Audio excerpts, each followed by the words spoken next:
Ami, entends-tu le vol noir des corbeaux sur nos plaines? Bon, d'habitude, on fait des comptes rendus, des réunions importantes par écrit. Pour une fois, je vais le faire par cette vidéo. Donc, on a eu une réunion à Bordes-les-Orgues, qui est un petit village au cœur de l'Auvergne. Et on a invité donc un petit peu tous les gens qui avaient une véritable conscience complète de ce qui se passe en ce moment en France et au niveau mondial, et donc de gens véritablement très informés. Alors bientôt, on va faire paraître une vidéo avec des petits extraits des différents intervenants qui ont participé, et puis en attendant, un petit compte rendu rapidement. Donc il y a quand même deux événements assez importants qui ressortent de cette réunion. D'une part, la constitution d'un ministère public. Donc on a créé une Cour suprême qui est maintenant proclamée. Le texte est visible sur le site web. Et on a également donc maintenant fini de constituer le groupe de citoyens qui vont être représentants du ministère public. C'est-à-dire donc en fait les gens qui ne jugent pas, c'est pas leur rôle. Leur rôle, c'est un petit peu comme celui d'un procureur ou d'un avocat général, c'est-à-dire de juger si l'affaire doit être prise en compte ou non. Et en l'occurrence, plusieurs dossiers ont immédiatement été déposés auprès d'eux. L'un concerne un certain nombre de lois qui sont illégales parce qu'elles ont été émises par le gouvernement de Vichy, mais elles sont toujours en vigueur. Une autre loi qui est complètement anticonstitutionnelle est celle qu'a fait passer Sarkozy pour permettre aux gendarmes et aux policiers de tirer avec des balles réelles sur les manifestants. Donc ça est également entre leurs mains. Et puis, bien sûr, on va commencer à recevoir prochainement probablement pas mal de plaintes des parents qui essayent de protéger leurs enfants contre les vaccins ou contre la puce RFID, puisque maintenant elle commence à être distribuée dans les maternités et on offre de plus en plus aux gens de pucer leurs bébés. Donc tout cela, ça va donner de plus en plus d'activité. Maintenant, une cour de justice, quelle qu'elle soit, n'a d'importance et de valeur que si elle dispose d'une force armée pour exécuter les décisions. Alors en l'occurrence, il restera bien sûr à créer l'ensemble du tribunal qui pourra effectivement juger.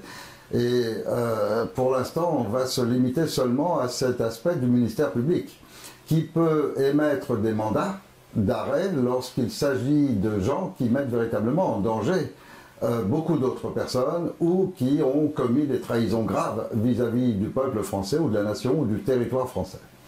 Alors, la situation actuelle étant vraiment très proche d'une guerre civile, je pense que la plupart des gens maintenant s'en rendent compte, on est aussi en besoin d'une police saine. Il y a beaucoup trop d'affaires où aujourd'hui on voit bien que tout ce qui est police et gendarmerie ont renoncé au droit et ont accepté d'être comme des mercenaires au service d'une mafia qui a pris le pouvoir et qui est totalement illégitime. Et donc, partant de là, il faut que les citoyens qui veulent voir leurs droits défendus disposent d'une police pour le faire.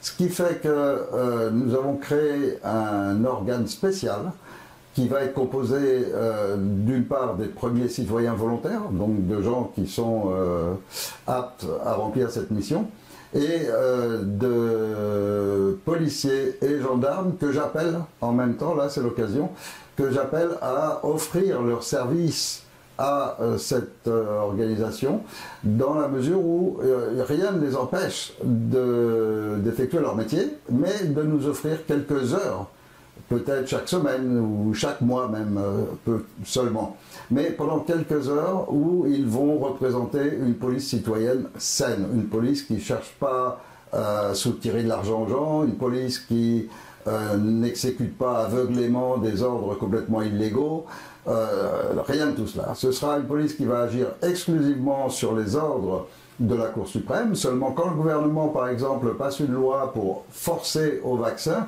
il est bien clair pour tout le monde. Et là, j'ai eu l'occasion, il y a peu de temps, d'en parler avec un prêtre chrétien.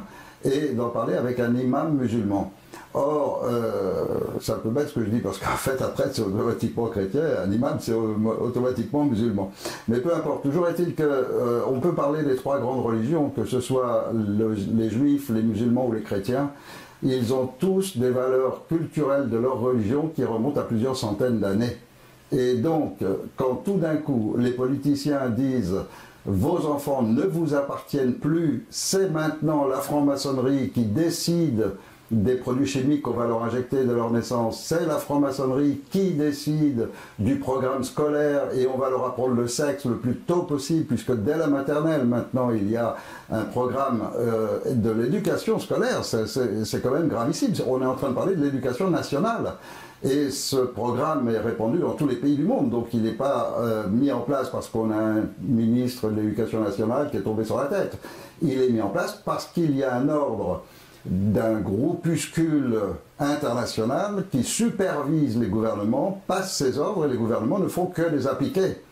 Et donc dans tous les pays contrôlés par le Club Bilderberg, il est introduit actuellement dans l'éducation nationale des cours de sexualité qu'on pourrait plutôt appeler des cours de pornographie, des cours de déviance sexuelle, des cours absolument répugnants.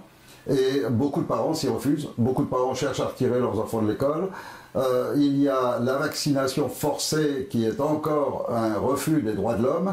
Donc tous nos droits qui étaient protégés par le travail de nos ancêtres, qui ont réussi, alors que le monde entier vivait depuis 2000 ans sous la loi du plus fort.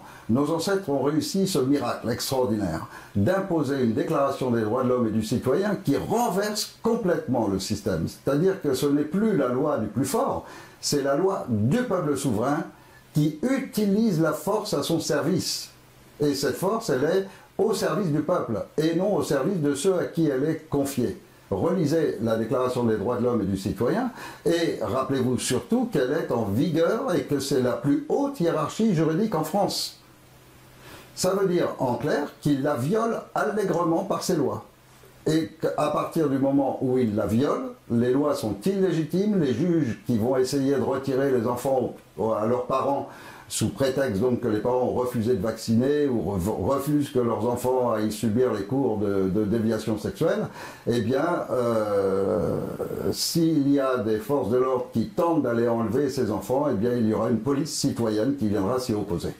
Une police citoyenne qui sera là réellement pour protéger le véritable droit. Et le véritable droit, il est exprimé dans la Déclaration des droits de l'homme et du citoyen, pas dans les lois qu'une petite mafia illégitime est en train de promulguer. Donc, cette réunion a une importance particulièrement capitale dans la mesure où cette Cour suprême est maintenant en activité grâce au premier groupe de membres qui ont pris en charge ce ministère public. L'organe de police citoyenne va se mettre en place. Il y a maintenant le principal responsable qui a déjà constitué une équipe assez importante, mais il faut bien sûr la renforcer et il faut des hommes qui sachent gérer les situations avec intelligence, avec tact, mais en même temps avec force, qui sachent réellement protéger les gens. Donc, j'appelle véritablement tous les gendarmes qui ont pris conscience de ce qui était réellement en train de se passer, tous les policiers qui ont pris conscience qu'on est en train de se diriger à grands pas vers une guerre civile. Les hauts gradés de l'armée sont de plus en plus nombreux maintenant à diffuser des lettres publiques qui appellent clairement, même si c'est à la destitution d'un président qui a été élu par trafic, par un clair trafic des élections et qui fait partie de la bande et de l'ancien gouvernement qui avait préparé tout cela, c'est pas le tout de le destituer. À quoi ça servira de le destituer si c'est juste pour le remplacer par un autre et qu'on se retrouve avec un Valls, un Fillon ou un Sarkozy même. Donc ça changerait strictement rien, on resterait toujours dans le même système de ce qu'ils sont en train de faire, c'est-à-dire d'annuler notre déclaration des droits de l'homme, d'annuler le fait que c'est le peuple qui décide des lois. Ils veulent supprimer cela pour être les seuls et uniques à décider tout pour nous et à s'accaparer nos enfants au point de nous faire abandonner nos droits parentaux. Donc ça, c'est totalement inacceptable. Et là, il faut vraiment que gendarmes et policiers, vous soyez conscients que vos enfants sont aussi en danger. Vos enfants, ils ne sont pas à part. Ils vont aussi dans les écoles, ils vont subir ce genre de cours, ils vont être forcés à se vacciner, etc. Donc vous allez vous retrouver aussi, vous, avec des enfants autistes, des enfants qui ont le cancer, qui ont toutes ces maladies qui sont issues des vaccins. Alors, voilà, c'est en même temps un appel à tous ces gens des forces de l'ordre, anciens militaires, gendarmes, policiers, pompiers, etc. Tous, offrez-nous un petit peu de votre temps pour défendre les vraies valeurs de France. Et les vraies valeurs de France, c'est celles de la Déclaration des droits de l'homme et du citoyen, qui n'est représentée que par ce Conseil national de transition. Parce que si les militaires qui font ces appels en ce moment pour destituer le gouvernement, si vous lisez bien leurs lettres, qu'ils le rendent toujours publiques, donc ce n'est pas véritablement dirigé au chef du gouvernement, c'est dirigé au grand public. Et s'ils rendent public ces lettres et que vous les lisez bien, vous allez voir qu'à chaque fois, dedans, il y a toujours, systématiquement, une attaque contre l'islamisme. Or, il y a 5 à 10 millions de musulmans en France, et si on déclenche une guerre civile contre eux, c'est d'abord totalement injuste. Ensuite de ça, c'est aussi manifestement le plan programmé depuis très longtemps. En tous les cas, il y a de très nombreux livres qui dénoncent ça depuis des dizaines d'années. Que c'est comme ça qu'ils vont anéantir l'Europe, par une immigration générale des gens du Moyen-Orient. Donc on a leur porté la guerre chez eux, on les oblige à fuir et on les ramène ici en Europe. Et parmi eux sont dissimulés une multitude de soldats, d'anciens soldats de Daesh, d'Al-Nosra, etc. Ce qui veut dire qu'aujourd'hui, ils sont sur le territoire de France, ils sont répartis un peu partout et ils sont en train d'organiser des cellules terroristes. Le gouvernement le sait pertinemment, nos hauts militaires le savent pertinemment. Donc, aujourd'hui, ils vont transmettre et inciter à un putsch. S'ils incitent à un putsch, ce sera un coup d'État. Si c'est un coup d'État, alors les Américains feront comme ils ont fait en Irak, en Libye, en Afghanistan. Ils envahiront la France pour rétablir la démocratie. Ou alors on restera sous une junte militaire, c'est encore pire peut-être. Sinon, ce sera toujours le même système, ils remplaceront simplement Macron par un autre. Or, si on veut véritablement un changement de paradigme aujourd'hui, eh bien, il faut considérer que les politiciens ont plongé la France dans le chaos, et je pense que c'est clair, il n'y a personne qui peut dire aujourd'hui que les politiciens ont apporté un mieux, que ce soit dans l'éducation nationale, dans la santé, dans l'économie, dans le chômage, ils n'ont fait qu'aggraver les choses en permanence. Donc maintenant c'est stop, maintenant c'est au peuple de reprendre en main les rênes du pays.